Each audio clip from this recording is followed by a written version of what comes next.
right, today we're going to show you how to change out the burrs in the MCXL. Kind of one of those necessary evil things that you have to do, but if you do it right and maintain your burrs correctly, you'll get a lot longer life out of them.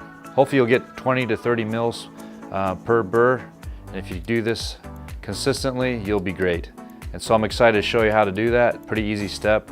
Just as long as you assign someone to do it, whatever you have in your office, as long as someone keeps up with it, you'll be fine. So let's go ahead and show you how to do that. So I have the software open.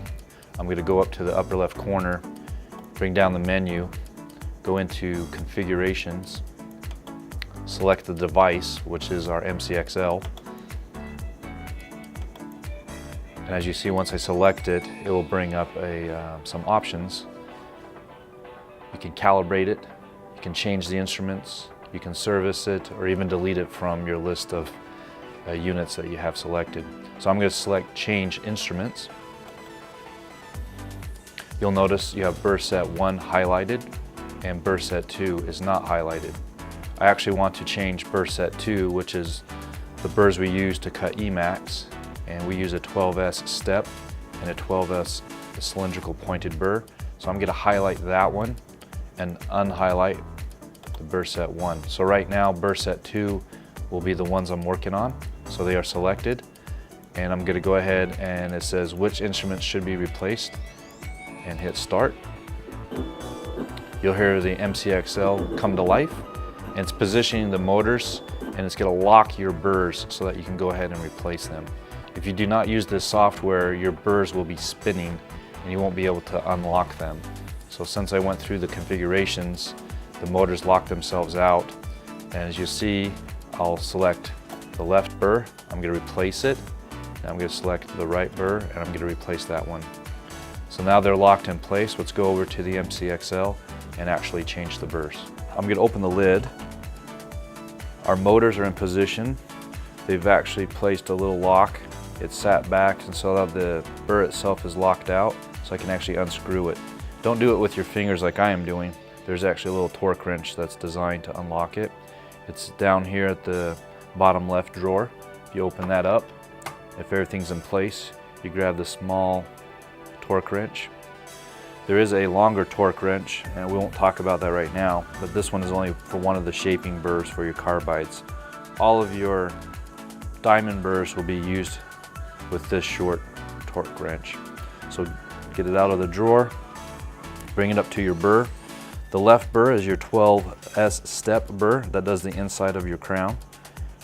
It slips in and it fits in there nice and snug. Just make sure it's in there before you start twisting, or you'll bend the burr. Push down and it starts to unloosen. Take several turns until it disengages, but it will come out, and the burr's in there. You just pull it apart, and there it is. And so go ahead and select a new burr from your burr block and just reverse the process to put it in. So I selected a new one. I'm just going to put it in, tighten it up with my fingers, take your torque wrench, place it onto the burr. Again, make sure it's flat all the way in, snug and tight, and turn to the right until you hear a click.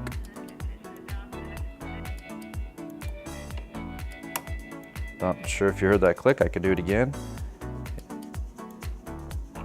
There's the click. So that's sure you have the correct torque specification on the burr. It's nice and stable in the motor. And if you're going to change out the other burr on the right side, same process.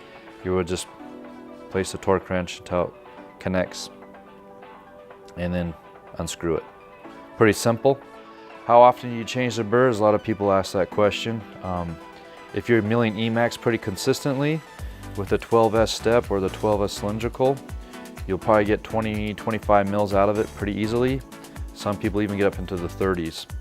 But if you get 20 mils and you start to have a lot of errors or defective instruments, error on the machine, go ahead and replace it. But the unit will tell you how many burrs you have milled.